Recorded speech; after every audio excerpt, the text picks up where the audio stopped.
జీవి మాల్లో చలో చలో కిలో కిలో ఆషాఢం కేజీ సేల్. లిక్కర్ కేసులో YCP MP Mithun Reddy arrest వ్యవహారాన్ని అధినేత జగన్ సీరియస్ గా పరిగణిస్తున్నారా? ఈ అంశాన్ని న్యాయస్థానాల్లో ఎదుర్కోవడంతో పాటు దేశం దృష్టికి తేవాలనుకుంటున్నారా? పార్లమెంట్ సమావేశాల సందర్భంగా కేంద్ర పెద్దలతో సమావేశానికి ప్రయత్నాలు చేయనున్నారా? అసలు జగన్ ప్రణాళికలేంటి?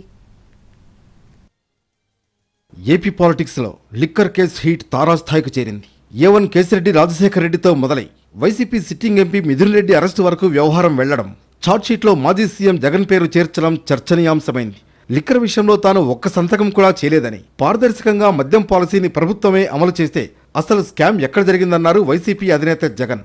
రాజకీయ కుట్రలో భాగంగానే కూటమి ప్రభుత్వం ఈ గేమ్ మొదలుపెట్టిందని చెప్పుకొచ్చారు జగన్. ఎంపీ మిథున్ అరెస్టును తప్పుపట్టిన జగన్ పార్టీ ముఖ్య నేతలతోనూ సమీక్షించడంతో పాటు సీనియర్ న్యాయవాదులతో భేటీ అయినట్లు సమాచారం. కేసులో ఎలా ముందుకు వెళ్లాలి, ఏం చేయాలనే అంశంపై సమాలోచనలు చేసినట్లు తెలిసింది. లిక్కర్ కేసులో ఇప్పటికే 11 మంది అరెస్టు కావడం ఓ ఎత్తైతే, YCP sitting MP Mithun Reddy అరెస్టుతో కేసు మరో లెవెల్కి వెళ్లిపోయిందన్న విశ్లేషణలున్నాయి. లిక్కర్ కేసులో ఓ లెక్క ప్రకారం ముందుకు వెళుతోంది సిట్. కేసులో నెక్స్ట్ అరెస్ట్ ఎవరనే లీకులు బయటకు రావడం, బెయిల్ కోసం వాళ్లు కోర్టు తలుపులు తట్టడం, బెయిల్ వచ్చినా కొన్నాళ్లు నడవటం, ఆ తర్వాత కేసులో వీళ్లే కీలకమంటూ సిట్ కోర్టు దృష్టికి తీసుకువెళ్లి వారిని బిగించడం, వస్తుందనుకున్న బెయిల్ ఆగిపోవడం లేదా వచ్చిన బెయిల్ రద్దు కావడం, ఆ తర్వాత వారికి నోటీసులు ఇచ్చి విచారణకు పిలిచి అరెస్టు చేయడం, అన్ని దారులు క్లోజ్ చేసి అరెస్టు చేయడంతో ఎటు వెళ్లాలో తెలియని పరిస్థితులు కల్పించింది సిట్. మిథున్ రెడ్డి అరెస్ట్ అనంతరం ఛార్జ్షీట్ వేసిన సిట్ జగన్ పేరును ప్రస్తావించి నెక్స్ట్ ఏం జరగబోతుందనే లీక్ ఇచ్చిందని భావిస్తున్నారు. ఇప్పటి వరకు అరెస్టు చేసిన వారిని బెదిరించి భయపెట్టి థర్డ్ డిగ్రీతో హింసించి వాంగ్మూలాలు తీసుకుని విచారణను ముందుకు తీసుకువెళ్తున్నారని ఆరోపిస్తోంది వైసీపీ.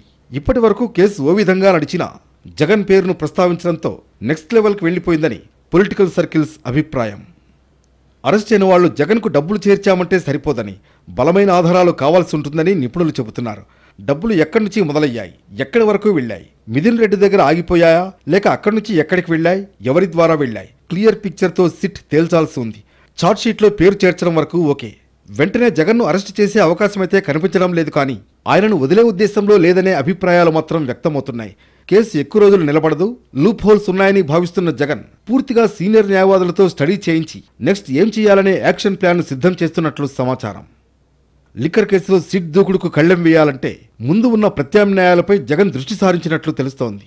పార్టీ ముఖ్య నేతలతో కీలక చర్చల తర్వాత తొలి ప్రయత్నంగా ఢిల్లీకి వెళ్లాలని నిర్ణయించినట్లు సమాచారం. తానే స్వయంగా వెళ్లి ఢిల్లీలో ఈ కేసుల గురించి ఫిర్యాదు చేయాలా లేక పార్టీ కీలక సభ్యుల బృందాన్ని పంపించాలా అనే విషయంలో ఫైనల్గా క్లారిటీ రావాల్సిందంటున్నారు. అయితే ఎవరు వెళ్లినా కేంద్ర పెద్దలకు పిన్ టు పిన్ చెప్పాలనే ఆలోచన చేస్తున్నట్లు సమాచారం. గత వైసీపీ ప్రభుత్వ హయాంలో అమలు చేసిన మద్యం పాలసీ, 2014-19లో అప్పటి టీడీపీ ప్రభుత్వం హయాంలో జరిగిన మద్యం లావాదేవీల గురించి వివరించాలని భావిస్తున్నారు. దీంతో పాటు కూటమి ఏడాది పాలనలో ఏపీలో మద్యం ఏరులై పారుతోందని, బెల్ట్ షాపుల వ్యవహారం గురించి కూడా కేంద్రం దృష్టికి తీసుకువెళ్లాలని ఓ నిర్ణయానికి వచ్చినట్లు సమాచారం. ఢిల్లీలో పార్లమెంట్ వర్షాకాల సమావేశాలు కూడా ప్రారంభం కావడంతో కేంద్ర పెద్దలు కూడా అందుబాటులో ఉంటారు కాబట్టి కలవాలనుకుంటున్న పెద్దలను కలిసే అవకాశం ఉంటుందని భావిస్తున్నారు. మరోవైపు పార్లమెంట్లోనూ ఏపీలో కేసుల వ్యవహారంపై ప్రస్తావించాలని వైసీపీ ఎంపీలకు కూడా దిశానిర్దేశం చేసినట్లు తెలిసింది. ర్యాండమ్గా ఈ కేసుల విషయంలో సుప్రీంకోర్టుకు వెళ్లాలనే విషయంలో తుది కసరత్తు జరుగుతున్నట్లు సమాచారం. దీనిపై సీనియర్ న్యాయవాదులతో చర్చల అనంతరం ఏ విధంగా ముందుకు వెళ్లాలనే అంశంపై ఓ స్పష్టత వచ్చే అవకాశం ఉందంటున్నారు. అయితే ఈ ఇష్యూలో గట్టి వ్యూహంతోనే ముందుకు వెళ్లాలని జగన్ భావిస్తున్నట్లు సమాచారం.